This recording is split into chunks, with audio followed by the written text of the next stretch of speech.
Good morning, everybody, and welcome back to the San Diego Bass Fishing Podcast. Today, we have a very special guest, the Skeeter rep for the West Coast, I believe. I may have to.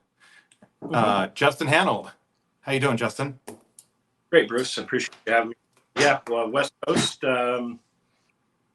8 Western states, and it's fun. I love it. Yeah, that was one of the main questions I had. I didn't know what your territory encompassed. Pretty much West Texas over, straight up, all the way up through Colorado and Idaho and over. So I got a big territory, a lot of great dealers, and it's a great company to work for, and I enjoy it. I enjoy it a lot. So yeah, keeps me in the. So okay, so where did you start as on a personal level? Like, what's your start? Where did you start fishing? What's your background? So I started fishing when I was really young. I couldn't tell you the age. It's as far back as I can remember, and it was mostly local here at Lake Poway with my grandfather trout fishing and roaming the banks there when I was, just a little kid, and going out on half-day boats, overnight boats at a really young age with his company that would always charter boats. So we got to do a little bit offshore and a lot of freshwater growing up through my early years. At probably about 9 or 10, I started getting dropped off at the local lakes and fishing 12 hours a day, walking the bank, doing everything I could to get on a boat with somebody I might have met, type of thing, and just I went after it, man, as much as I could, and it's just been a bug I've had my whole life. And I started club fishing the minute I was allowed to, basically by insurance or club rules type of thing through council. I think I was 16 when I started fishing for with Poway Bass, I believe was the name. I'm not sure if they're still around anymore. Was with them for a couple years, and again, politics played a big role in club fishing. I only lasted about 2 years before I really had enough of that. It was like coming from baseball, where the team sponsor was one of the kids on the team, and even though he wasn't very good at pretty much anything, he always got to be starting pitcher and things of that nature. And it just, I've always been one where you get where you're at off of merit and hard work, not just money. So, or age per se. So the club wise was a lot of fun, a lot of great people in the club, but just a couple people ruined it for me, and I've never fished in a club since then. And I started from there. I started team fishing with a local tackle shop owner in Juan Bass, and I believe ABA at the time. Had a lot of fun doing that, and just progressively moved up from there. Jim Slight, Byron Frankenberger, Jim Gomez, Art Berry, all of those guys kind of took me under their wing when my grandfather passed away when I was 17. And they took me on the road as a co-angler in the Juan Bass Pro-Ams. And I did that for about 2 years. I would go to one tournament with one of them, stay with them, practice with them, fish the event, and come back. And then the next tournament, I would go with another guy. So I've got a lot of experience. When we'd get out to the lake, we'd practice, and I would fish with other guys on the water during practice. And then obviously in the tournament, as a draw tournament, I got to fish with a lot of really good anglers. And from a very young age, I got to see kind of what that life was kind of all about, and what fishing in other states looked like. And it was a lot of fun, and I wouldn't trade it for anything, really. I owe a lot to those guys and helped me out, and basically showing me the ropes and how to be respectful and boat etiquette and Byron we'd be running down the lake, and this is back in 94, 95. And Lake Mead at the time was completely full. And he'd run me down some arm. He'd go way back in Overton and pull off in a cove and hand me a map and basically not let me fish until I told him where I was. I got to learn that side of things really quick. I saw Byron the other day at Lower Otay. He was fishing with Floyd Jones. He was in the back of the boat. Wow. Yeah, it's been a while. He's a good guy. He's looking good. He's fishing good. Those guys were out there catching fish. Yeah, he was back when he competitively fished in the area, he was a stick, man. He always did really well. He I guess what I'd say about him is he taught me a lot. He really did. He taught me a lot about the sport and how to approach it and how to just be a good angler overall, and respect your co-anglers, and respect all the other anglers on the water, and know everybody's there for the same purpose, to win. It's like no different sports. There's when you're on the water, you're fishing against the guy. When you're off the water, you can be best friends. But don't I like that. Smart people learn from everything and everyone. Average people from experiences, and stupid people already know everything. Yeah. So the first time I ever saw you or noticed you or whatever, for myself, obviously, was you were holding up, I think, a 16-pounder from Miramar. Is that how big that fish was? Possibly. I've had a few big ones there over the years. If it was the one that was about 8 years ago, it was 17. 17. You had your jersey on. I remember that. Yeah. 2014, 14 or 15. 17. It was 1701, I believe. Miramar's been a great lake. It's funny.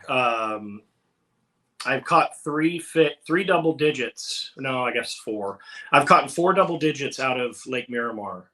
And I don't know that I've ever caught one between 5 and 10. Oh, no kidding. Yeah. The strangest lake ever.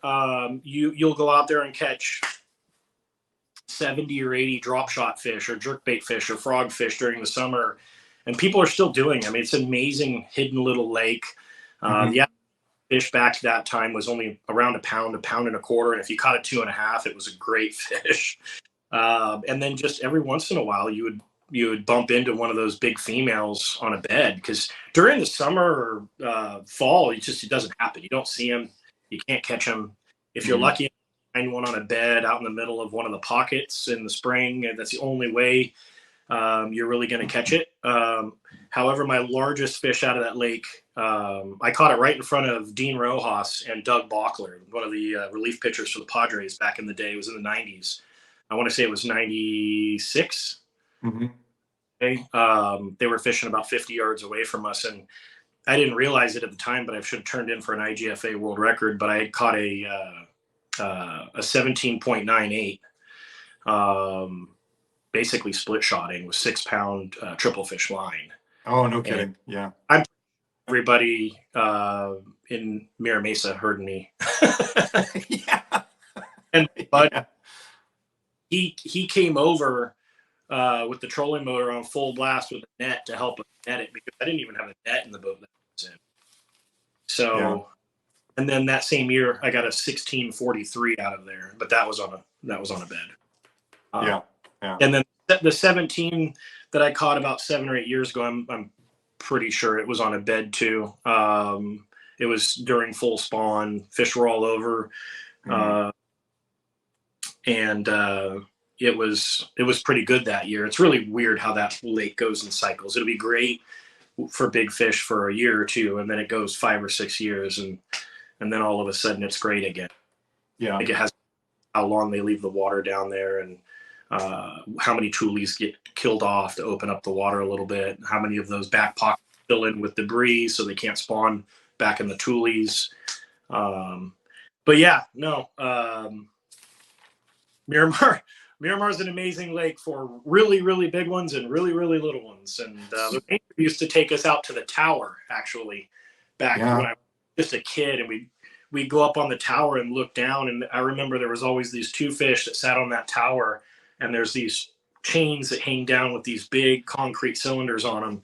And there was one, we called it One Eye because it had a really big white swollen eye. And I mean, this thing was 2/3 the length of this pillar, and it was probably 10 inches across its back. I mean, this thing was giant. We used to drop crawdads from the tower down on top of it, and it couldn't even really turn and go down. It had to bank.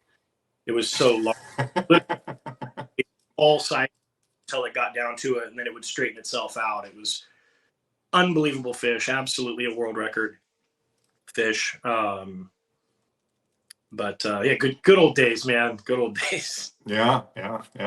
So are those the biggest fish that you've ever caught? Or have you got any bigger ones?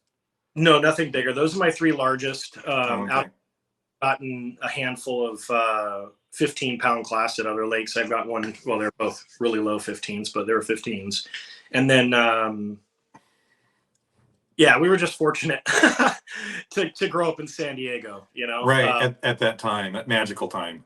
It was. And, you know, when people ask, you know, from out of the state, how many double digits I've caught, I don't even like telling them because they just think you're fibbing. But, you know, one 2000 or 2001 boat show, I took the Triton rep and the owner of the dealership. It was a dealer from Ventura. For some reason, the name of the dealership's passing my. The owner's name was Cy. And I took him up to Poway Lake, and it was in March. Wednesday morning, we had to be back to the show by noon. And between 7 a.m. and 10:30, we had 5 double digits in the boat. Wow. And it was from that Sunday, I was showing him pictures from 5 that I caught by myself walking the bank. Yeah. So, you know, to just put it mildly, I have a picture album from probably 10 years old to about 18 years old that I had compiled. And there's about 250 pictures in there of 10 to 14 pounders. So we used to walk the shoreline. We'd get to the shore, we'd get to the lake, we'd get dropped off, and we'd run full speed all the way to the shoreline, get our permit, and literally walk the bank and look for the biggest fish possible. We'd pass 10 and 11 pounders because we knew that there was a chance of a 14 or a 15 somewhere. And then once we got to the other side of the lake, we'd run back to the biggest one we saw. Yeah. And then weed your way down through the rest of them. Yeah. You know, Tony Santiago has the same kind of stories where they were disappointed if they caught a 12 or a 13 because they were fishing for 20s at that time. The amount of times that if you were allowed to fish in the Boat Dock Cove or a few fish that were up, you'd trolling motor over them and you'd look at them and you just caught like an 11 and 2 10s, and you look at this fish and you're like, oh man, I want to fish for that so bad because it's like a 16 or and you can't, right? So it's there was a lot of those instances where you would see fish like that and just know I can't get on that fish. But I mean, it was for 2.5 months. I'd go up there 3 days a week and catch 1, 2, 3, 5 double digits a day. And to us, it was just normal, right? And a lot of people are like, oh, it's not real fishing. You're catching it off a bed. It's like, whatever, you can have your own opinion, but ate my bait. Right. Let it go. Oh no. He got a phone call. Oh no. We were doing so good. I love these stories. I'm gonna have to send him another. He definitely got a phone call. Oh, maybe not. Oh, there he is. You there? You there? Yeah. Yeah. Did you get a phone call? Yeah. Sorry about that.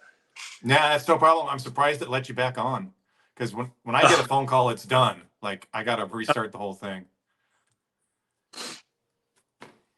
That was such a. It was funny you were mentioning that some people they talk bad about bedfish and this and that and whatever. You can have your own opinion, but man, right now, there is a lot of money being made in Texas on bedfish. All those guys. Yeah, I mean, it's part of the sport though, and it It is what it is. and people just need to realize that. And I have so many terms I want to say about that, but yeah, it's if you don't want to do it, that's fine. If you have your own ideas on how things need to be, and you have your own rules, then that's fine. Mhm. Don't fish. Mhm. Do it a different way. But I hate to tell them 90% of those guys that are like and dragging it, they're catching the same darn fish, man. Right. They're Right. just and they think they're doing it, a better way, a more mindful way, but they're still catching those same fish. It's just that whole season alone. It's like you might as well jump on the curve and be able to see them and catch them and pick and choose which ones you want to hook versus just blindly catch a bunch of males. I mean, it's to me, odds wise, you've got to go look for the bigger ones and try to catch them and pull up your limit. I don't Mhm. just Mhm. I've really that guys say, oh, well, I won't do it. Wrong. It's like, well, all the fish you have are all bed fish. You caught them on an 8-inch worm in 6 feet of water. What do you think they were doing in the spring? Like, Mhm. but Okay, so I got a question for you now, and huh? we're going to kind of maybe switch gears just a little bit. We're going to get to the whole Skeeter thing, and that's a whole nother section too. But right now, so there's a lot of good fishermen in San Diego, but you seem to win a lot, and why is that? Why do you win more than most people, more tournaments? uh, I would say just experience and not experience is number one. Just knowing these lakes for as long as I've been around them, I just kind of have an idea what the fish are always doing, and Hmm. I've I've learned to not um, just go for bites when I'm out there at practice. I will spend my entire day just looking for the fish that I think it's going to take to win. And to not be afraid of trying new techniques, right? Like the whole live scope thing the last few years. I saw it from the very beginning. I knew it was special and that, it was a way to definitely have an edge on the slower tournaments where the fish weren't cooperating and just bellies in the mud or suspended and not wanting to do anything really. I think that's really had a big impact on my last few years. um, but I would say basically your practice time, when you do get an opportunity to get it there on the water, um, you really have to focus. What I do is I focus on those bigger bites. I could care less about just going down the bank and throwing a worm or a jig or something to test the waters. I know that at our lakes, starting in October, November through basically February, the fish go into that rock mode, and they're going to be chewing on slow moving swim baits, jigs, things of that nature, a rigs, some suspended fish, and you really have to focus on those and find the areas of the lake that just have the better quality, versus an area that may just be really good to catch a lot of fish, right? Like quality is everything. If you go out and you catch 17 fish and your biggest is 2.5 pounds and you think, man, I'm on it for the tournament, you got another thing coming. You need to go out there and be able to find that right bite, that 4 pounder, 5 pounder, 6 pounder, and then Hmm. average 2.5 and above. Um, and I think a lot of people get stuck fishing our lakes doing the same thing because they've done it well in the past on it, or it's just what they like to do, versus move on with the times and um, put their energy and focus into finding different fish a different way. Because I'll go straight from one tournament throwing a swim bait. Let's just, for example, me and you were fishing really close to each other on the buoy line at El Cap, about a month and a half ago. Yeah. Uh, my partner and I, Josh, fished it the week or 2 weeks prior when we won out there, based off of me fishing those buoy lines at Lake Hodges back in the day. Uh, Really? Yeah. That doesn't surprise me. Go ahead. 100. So during the shad spawn, they love spawning underneath anything they can. Right, under is the key. Not necessarily just on rocks. They like to get up under Yeah. shells. Yeah. Oh, and they love to get together and rub on stuff. That's why when you get to the lake and you launch your boat, those tournament mornings, I'm looking at the courtesy dock. I'm looking at the boat dock to see if shad are flicking along the edges of it. And if they are, I'm like, God, okay, you're really throwing some juice out there, man. You're killing me. it is, but things like you have to pay attention to that kind of stuff. And back in the day at Hodges, we used to go down the edge of the buoy line, twitching a fluke, and we would smash them, and we'd catch really good ones, or we'd throw little Georges. Baits nowadays are a lot better than what we had back then, but we had to use what we had to use back then. And I hadn't even pre-fished that spot in the tournament that week, and I just told Mike we need to go try something, and it was amazing, and it was good for a couple weeks, and then went wayside. But it's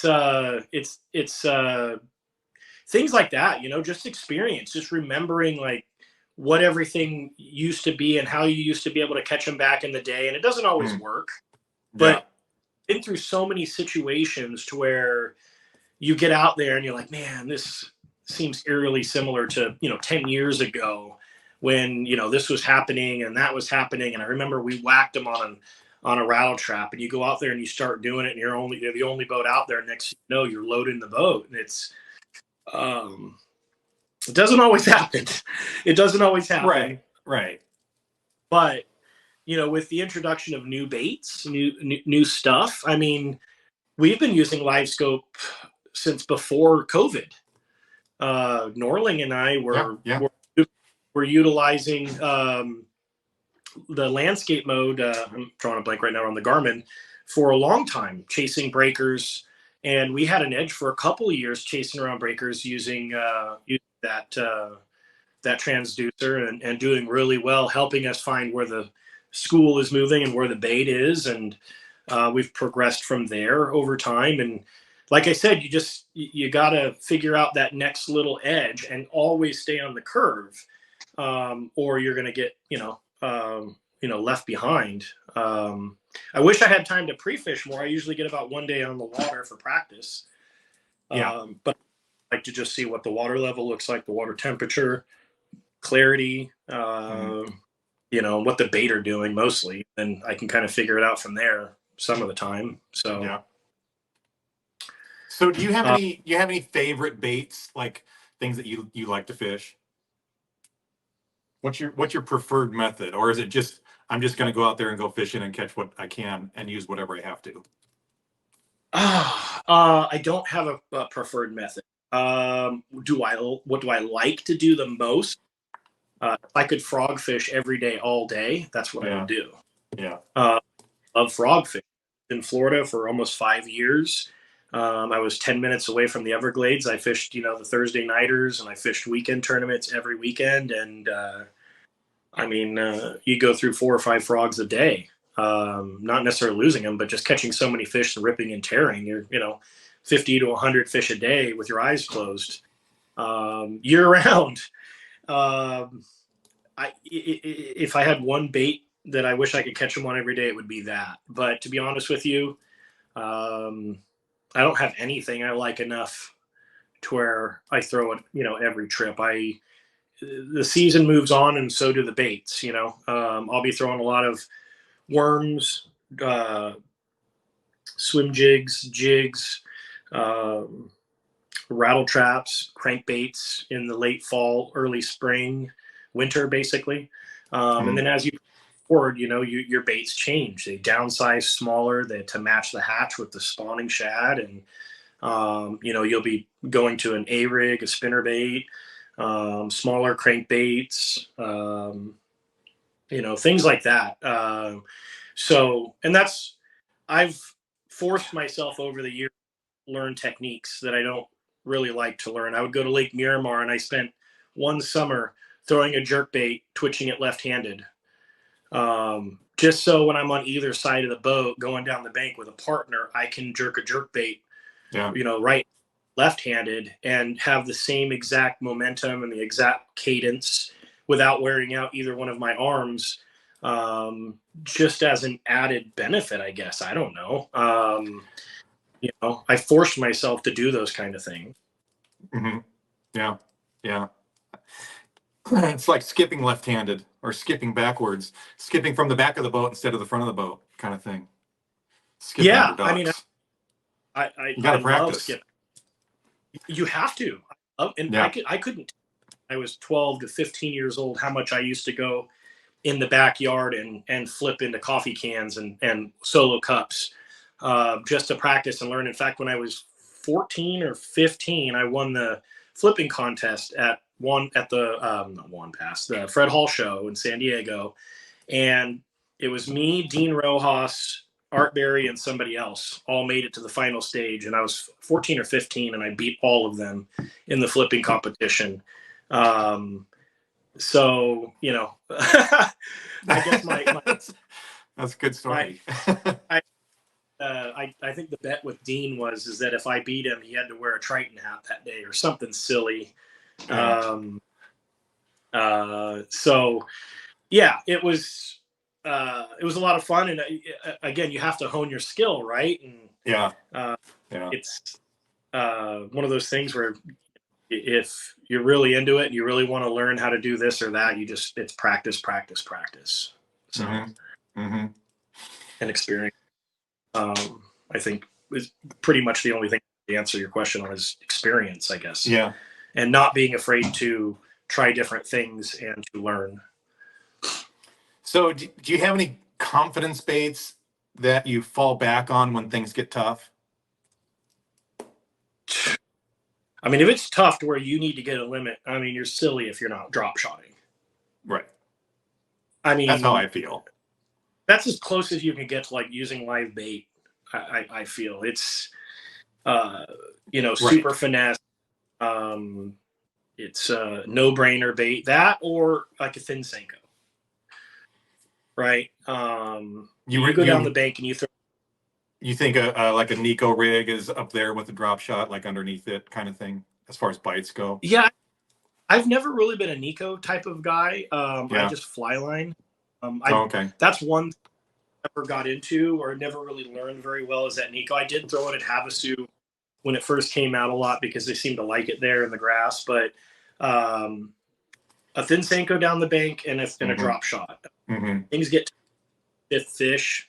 You can bet that I'm just going to go down the bank and throw a thinny in 5 to 8 feet of water next to every piece of brush I can see, and 99% of the time you're going to catch that 12-incher or bigger.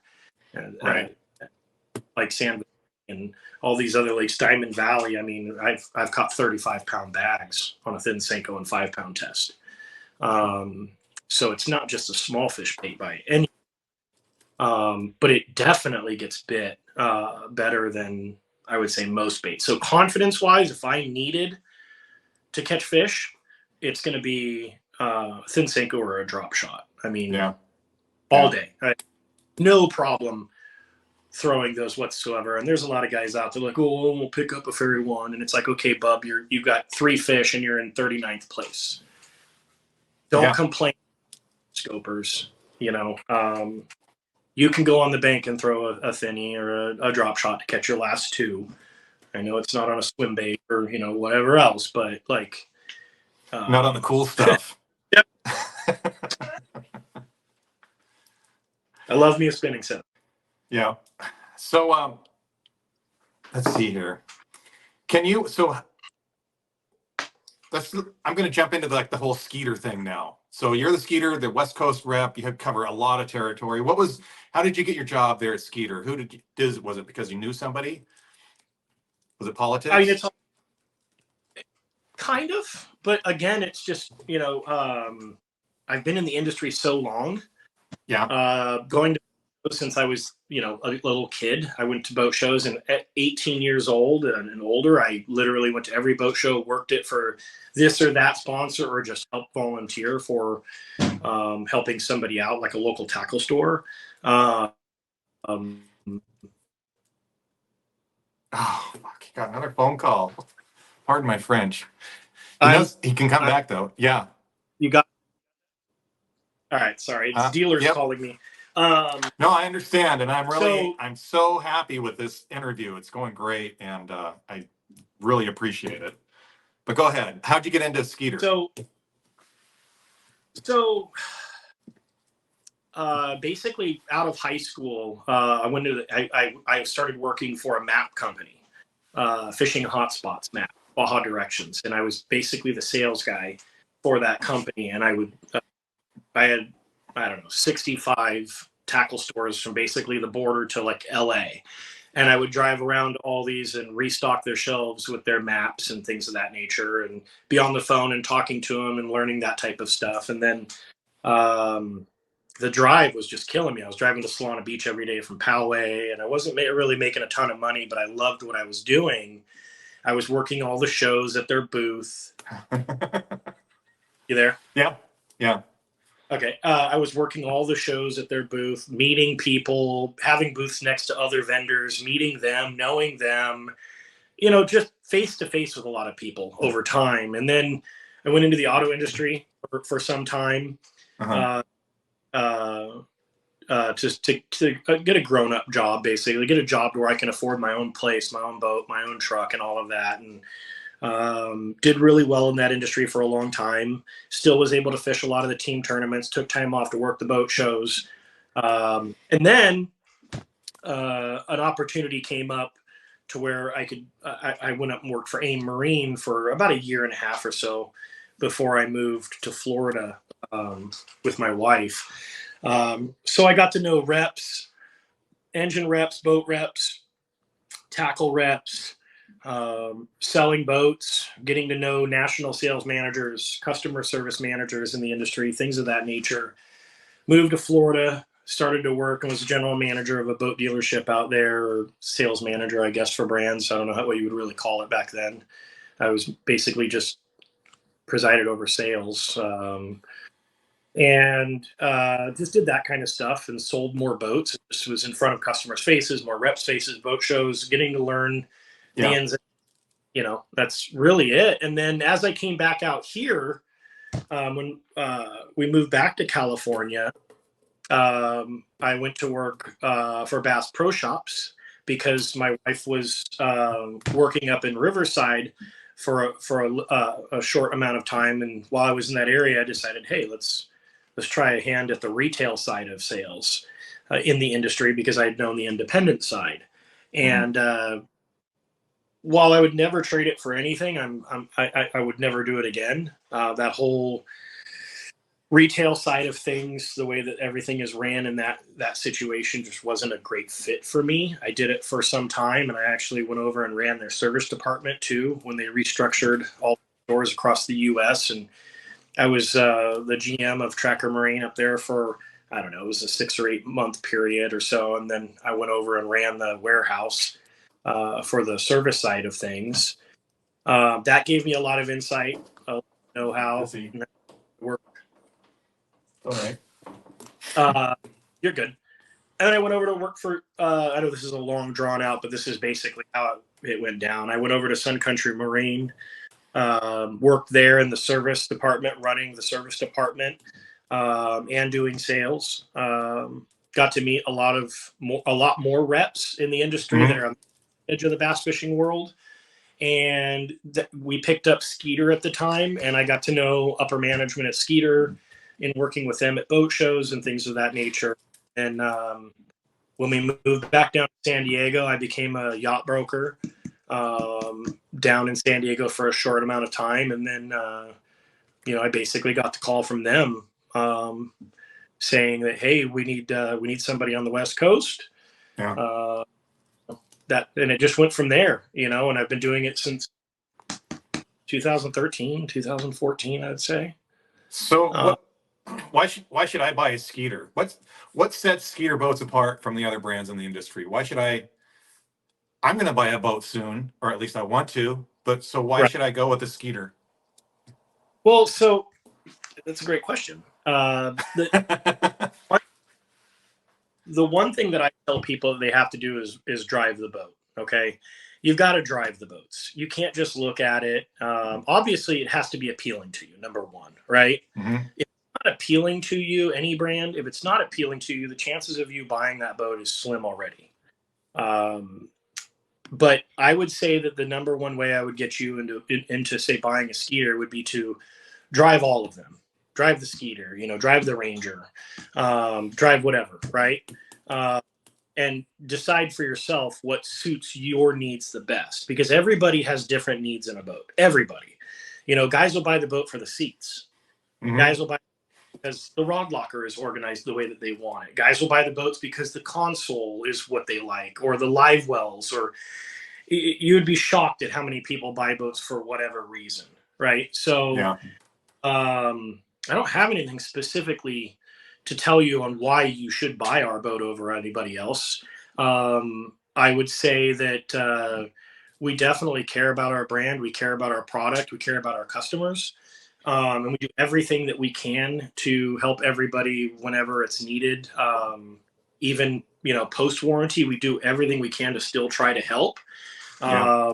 Some guys will, take their boat out to the river and just, knock the lights out of a boat, doing all kinds of crazy stuff to get back to the fish to win. And then they have a problem 6 or 7 years down the road and wonder why they're not being helped. It's like, listen, we want to help you, but it's like you dragged your boat down the highway without a trailer. So some people, expect more out of their experience. And we're not perfect. We have problems like all the brands, and anybody that says their brand is better than another brand because it doesn't crack or it doesn't have a wiring, they're lying to themselves and to you. They're just, they're doing what they can in their mind to say it's brand promotion, and I can't speak a negative word. It's silly.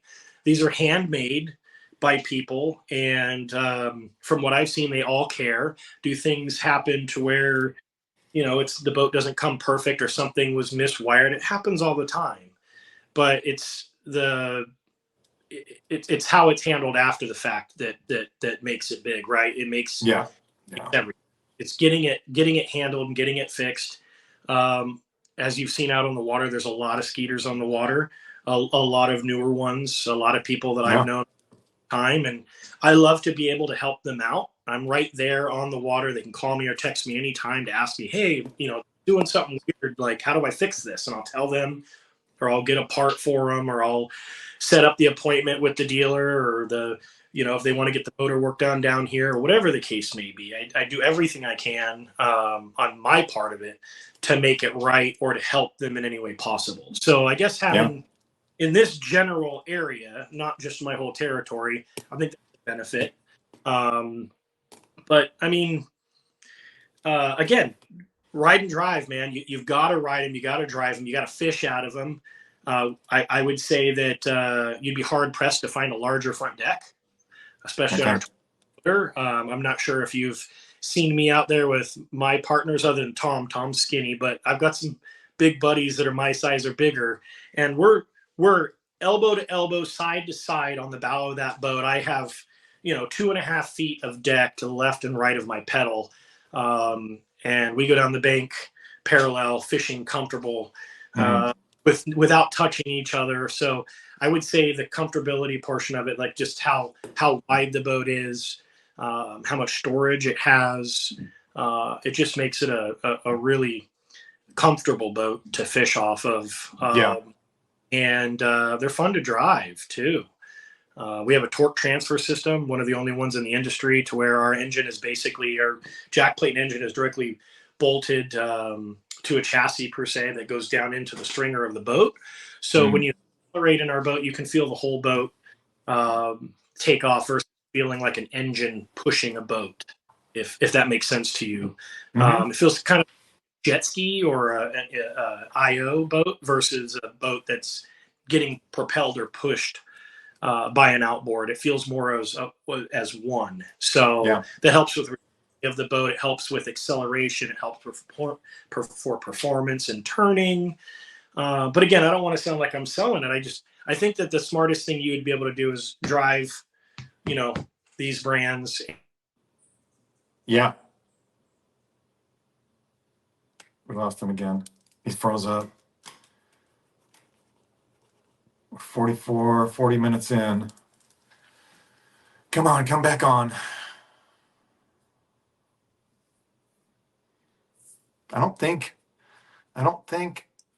oh, there it goes. Okay. Yep, I got you. You're back. And this is all recorded, obviously, so I can go back and edit it. It's no big deal. That's fine. But yeah, Yeah. You there? Yeah. Okay. But that's it really, man. It's I love taking people out for test drives if they ever want to see how the boat drives, how it handles, whole shot, everything. I love taking people out on them to run them around and show them firsthand what the boat's capable of, that type of thing. Yeah. They're impressed on. It's a big boat. My boats, there's 21 footers. These FXRs, they're big boats, and they drive like they're like an 18 footer. They're nimble, So that's what I would suggest you do is drive, man.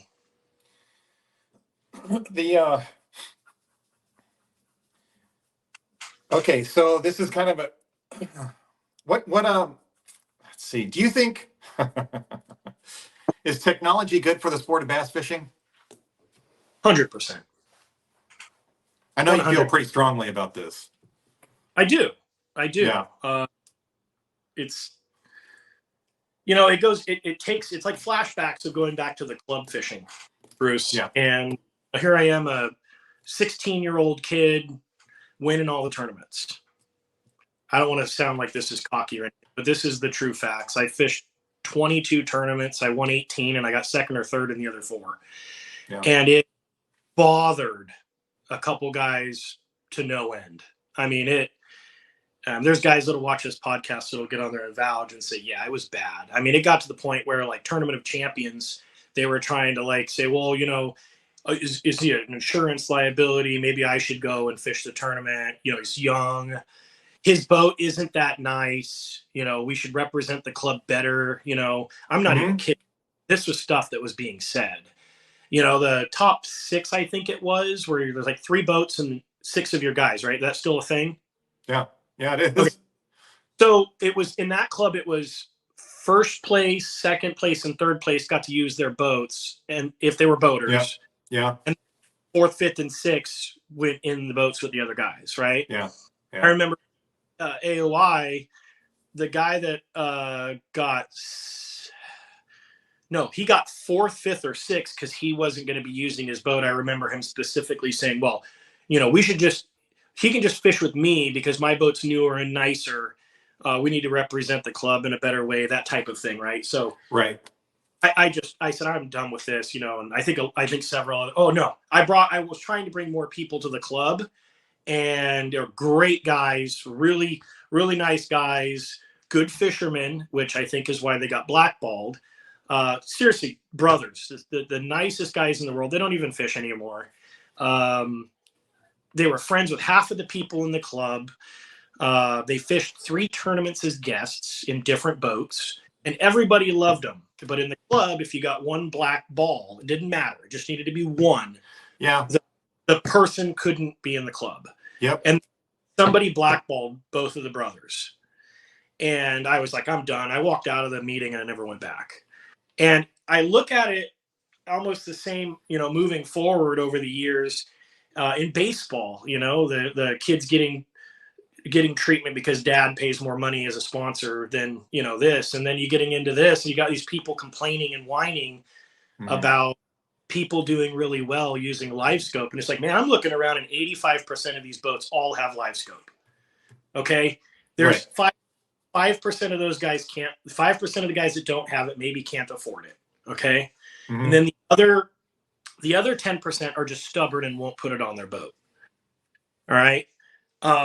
If you truly want to go out there and still compete with the times and the younger kids, because we got some great sticks coming up, and you have to respect the game, man. It's okay, they're using electronics to find the fish. It's no different than you being a worm or jig guy using your side scan to find rock piles back when it first came out to get an edge over everybody else.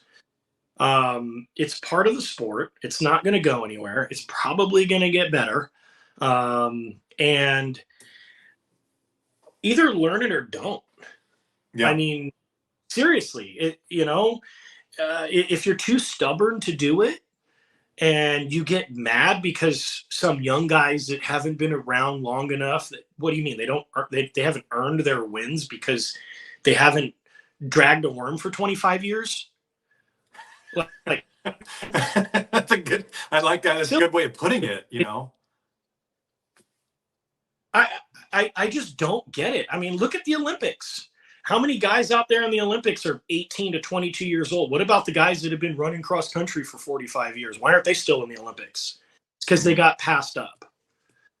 And it is what it is, man. I knew right away that I need to be good at this because it's going to be the future.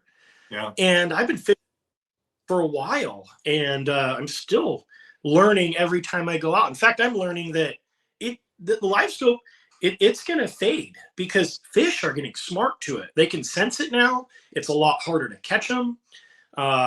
It was great for a while, and you can ask any one of the guys that have been doing it lately. It's not as easy. You can still catch fish that you normally can't catch, but it's not like it was a year and a half ago. The second they hear the bait land above their head, they're gone, compared to a year and a half ago when they weren't used to people knowing that they were there. The last couple of years, those fish have never been fish. It's a whole different set of fish, it seems like. It's like night fish. All those fish you catch in the tournaments, they're a different breed of bass, man. They don't Absolutely. they don't have all the hook marks in their mouth.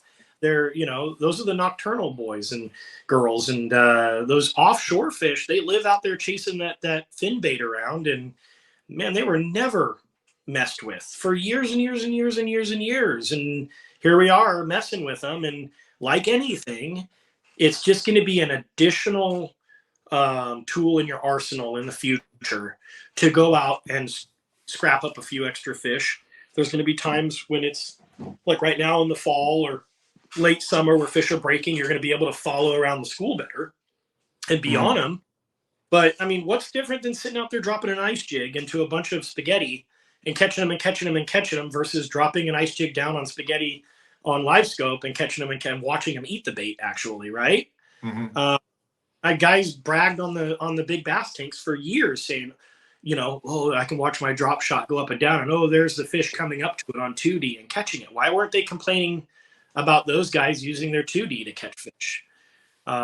It's technology and it's advancing, and you either get in on learning it or you don't. And there's still a lot of guys, that beat the banks that still win all the time, that still do fine. They still do good because, there's going to be times where that's where you have to be to catch them, right? And I think what makes a good angler is knowing how to beat the bank just as well as you know how to fish offshore.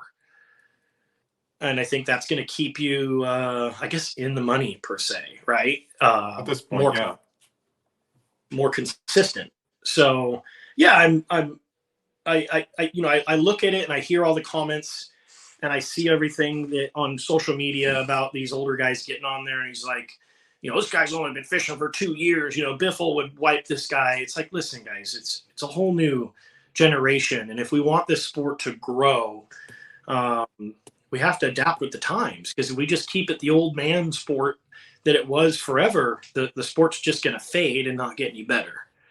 So unfortunately, I'm for the advancement of technology and all of that, and I love knowing that there's a lot of guys out there that are getting into the sport because of it, and they're either going to get used to doing really bad when they're not eating it on FFS, or they're going to have to learn how to go throw a jig, and they're going to learn how to do all of that, right? So I mean, yeah, I think it's sad to see how people are singling out people just because they're young and they quote unquote don't deserve it. That's silly to me. It just makes no sense. I'm so happy to see these younger guys like Steven and Jake and all these guys in our area down here doing really well. It's awesome to me. I have no problem with it when they whoop my butt. It just makes me want to whoop their butt in the next tournament even more, right? Like it's competition. If you fish against everybody that's just as good as you or worse, how are you going to get better? Mm-hmm. You know, Yeah, like, absolutely. it's like softball. If you're always playing against teams you destroy, what are you learning at this point? You need to start playing teams that you're going to get beat by, so you understand that you need to, maybe change your lineup or learn to hit opposite or do this or do that. I mean, it's no different in sports. You'll never get better if you play against the same people all the time. You always got to Right. stick and move with the times, So on the same kind of thing here, what and you work with Ionic. I think I got one sitting right behind me here somewhere. But and you've helped me out with my batteries. What is your preferred lithium battery setup? Is this kind of a hot topic or whatever? People want to know. Are you running 236s? Are you running 312s for your trolling motor? What are you running for your electronics? How do you So like it? so currently I'm running a 36-volt system, the 3100s with Ionic, right? I like the 3 individual batteries versus one, Right. because I used one years ago and it was fine. But the problem with one 36-volt battery is when it's dead, it's over. With these newer trolling motors, they'll work 24-volt, 36. So if one battery out of the 3 goes kaput, you still have a good chance of maybe squeezing an extra 30 minutes or 45 minutes. Yeah. But I like the fact that I never have to worry about batteries anymore. It's a thing of the past. So I run a 125 amp hour Ionic for my electronics, basically. And then I have a house battery that runs the engine and the live wells and stuff. And then I have 3 100s running the trolling motor. Our new boats, our new Skeeters on the FXR side of things are coming standard with Dakota lithium batteries. We have a 135 amp hour electronics house battery, and then we have a 3 100 amp hour Dakotas running the trolling motor. So moving forward on my boats, I'll have all Dakotas in them. But I have had a really Ionic in the past, and I've been working with them with stuff just for this area, and I'll still be doing that. But in my boats, I'll be having the Dakotas moving forward. And another thing I guess I could mention is our wire harness system in the Skeeters is second to none, really. Most other manufacturers will charge electronics wire upgrade. Mm-hmm. Going into 2025, some of them may have upgraded it and made it in standard, but in the past, other brands, it was an add-on to get the upgraded wiring. Where the past 4 years or so, we've added that stuff as a standard to our boats: the heavier, larger gauge, independent wiring, breaker straight to a battery, power source, that type of thing.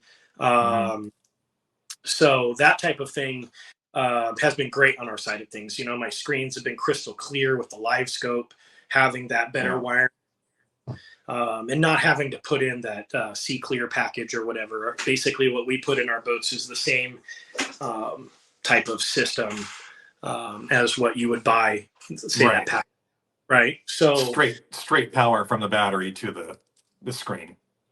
Exactly. So that's a big thing. The Ultrex came out, that changed the game. Lithium batteries have definitely changed the game. I can go chase breakers all day at 7 and literally hold on, and literally put the boat on the trailer, look at the app, and I've still got 64% power left in those batteries. With the big, I'm running 412s on the boat, target lock system 360, and then all the pumps and all that stuff, and I still have 60-70% left at the end of the day with that as well. So I have lead in the boat anymore, especially with these we're using these days. It's a thing of the past. Even the AGM's glass batteries, they really can't keep up with the amount of power these graphs are pulling, and you got live wells running a whole bunch of stuff. It's an expensive grade for sure, but it's nice that if you go out to the river and you fish for whatever amount of time, and you go to your campsite and you're dry camping, can't charge, you still got enough power to go for a second day, maybe even a third day, depending on how hard you're running that trolling motor. Especially amp hour batteries versus like the 40s or 60s. 50, I think, is another option. So,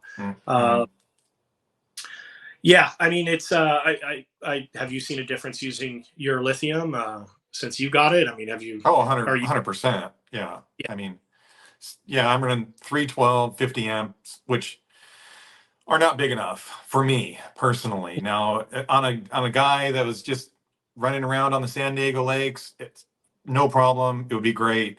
But once you start going to the river, like Mojave, and really start pumping, you're on 10, going down the quarter-mile cove or whatever, looking for smallmouth. It doesn't. The 50 amps aren't that. They're not gonna. They don't work. Yeah. So I got to upgrade to 100 amp. That's all. But I love them. Yeah.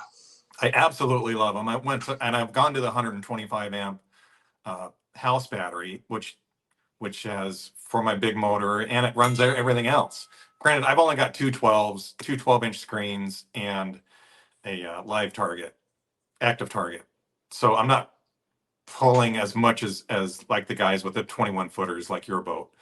But I've never had an issue ever with that 125. Like that thing's awesome.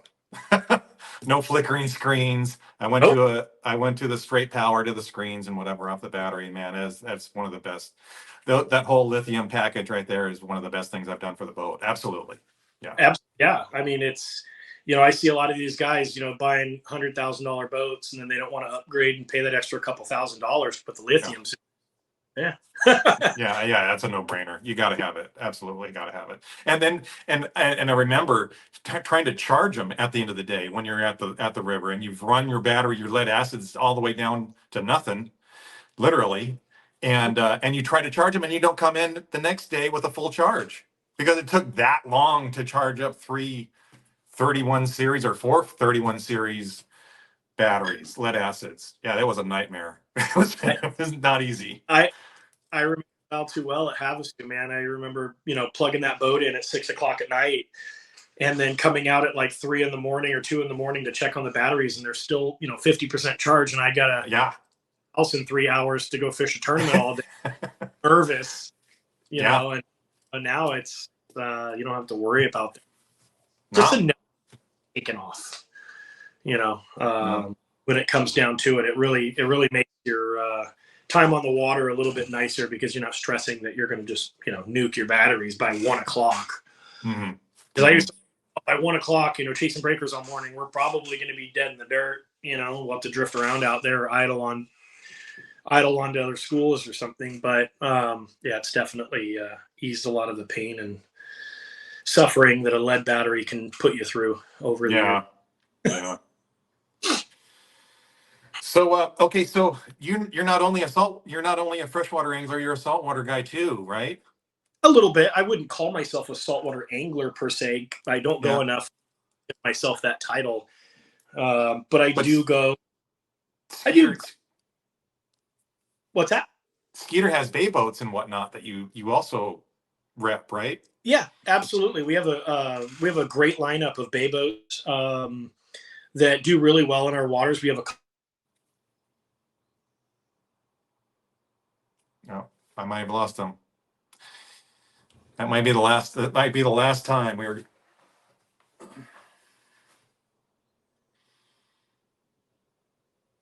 See if he comes back.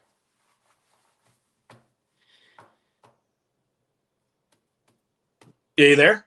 Yeah. All right. I'm here. So saltwater Skeeter boats, bay boats.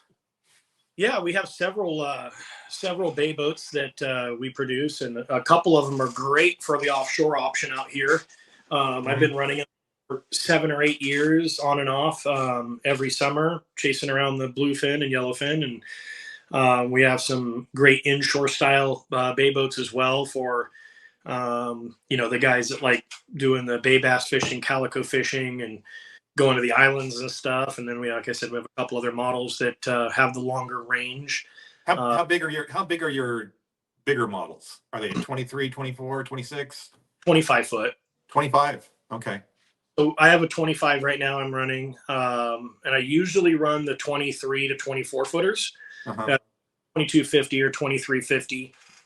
Deep keel on those boats. Great freeboard. I mean, they run well offshore. I mean, they're not a big center console by any means. You're not going to go 60 through 3 and 4 footers. Right. But you'll get a good cruising speed of 25, 30 knots. Uh-huh. And you get great range out of them. I'll go down to the 425 and chase foamers around for 4 or 5 hours and run back and still have a bunch of gas and only spend $150 in gas, right? Where you got the guys, 26 and 28 foot center consoles burning $1,000 in gas. Yeah. So it's really nice to be able to go down there and be a little bit more nimble and get to the action before some of the other boats, and not break the bank in doing so. Going to the islands, catching yellowtail, calicos. I'd say I probably go out 12 to 15 times a year on average. Okay. Like lobstering and stuff like that. Yeah. I like to go lobstering. It's a lot of fun. You ever? So do you trailer your boat? Do you trailer it up north at all? Yeah. I've taken it up and launched out of Dana and some of those places a couple times oceanside, but I've never gone too far. Not like Santa Barbara. No, I'm not into it that much. I got a guy. Let's go up there, catch a white sea bass. Let's go do this. Yeah. And I'm like, nah. I love saltwater fishing. Don't get me wrong, but to be honest with you, I got a couple buddies, man, that would do it every day if they could. But honestly, I go out there 2, maybe 3 times and pull on some big tuna, and I'm good, man. I don't need to do it anymore. Go out for 2 trips, 3 trips with a popper and hang some 30 to. Oh man. All right. I think I'm. You there? Yep, I'm done. I'm here. Yeah. So yeah, I long story short, I get bored of it pretty quick. Yeah. I do. 2 or 3 trips of catching those fish. Me, the great day out there, I love going out and finding kelp patties and catching a bunch of Dorado and Nice. 20 to 30 pound yellowfin. I enjoy that more than going out to 80. That's not. In Florida, I used to kite fish all the time for sailfish, and you'd catch 40, 50 a day, and it's just too much work, man. It's too much work. You get up extra early, get a lot of scrubbing to do. Cleaning fish takes forever. It's a long day. Yeah. A long day. So that's why I chase the green fish a lot more. Calicos are a lot of fun. I enjoy going to La Jolla and smacking them for about 3 hours, or going out to the islands or something like that and coming in and just wipe the boat down basically and give it a quick rinse. You're not covered in tuna blood and chovy scales or sardines. And San Diego Bay is fantastic for spotted bay bass and corvina and whatever. It's so much fun to go do that. It really is. But yeah, that's the extent of my saltwater stuff. I don't pretend to be great at it or really know anything. I go out there and run around and look through the binos and have a fun day, or come in with nothing. Right. Yeah, that season's coming up too. It's that yellowfin's starting to trickle in. Kelp patties, few Dorado. So here soon coming. Yep. Yeah, I'm actually looking forward to that. That'll be fun. Yeah. All right. Well, thank you again for coming on San Diego Bass Fishing Podcast. I really had a great time with you. You're a great guest, and I'd like to have you back again. Oh boy, we lost him again. Oh, hopefully he comes back. All right, we're gonna go ahead and wrap it up and let you get on with your day. I know you're busy. Oh, no problem. Obviously, there's tons of phone calls coming in for you. But I tried the last couple times. It just literally both screens just go blank. I wasn't even getting calls. Yeah, I am really surprised that it's redoing itself, that you're still there. Oh, gotcha. Yeah. Instead of resetting, yeah. Mine won't reset. But anyway, and so I'm going to call it a day. And so thanks a lot for coming on. Yeah, no problem, man. Thanks for having me on, and go catch some fish if you can. 'Cause I'm yeah. I'm going to try. All right. Big weekend coming up. Yeah, it'll be fun. I'm looking forward to it. Yeah. Yeah. All right. We'll talk to you later. See ya. Yeah.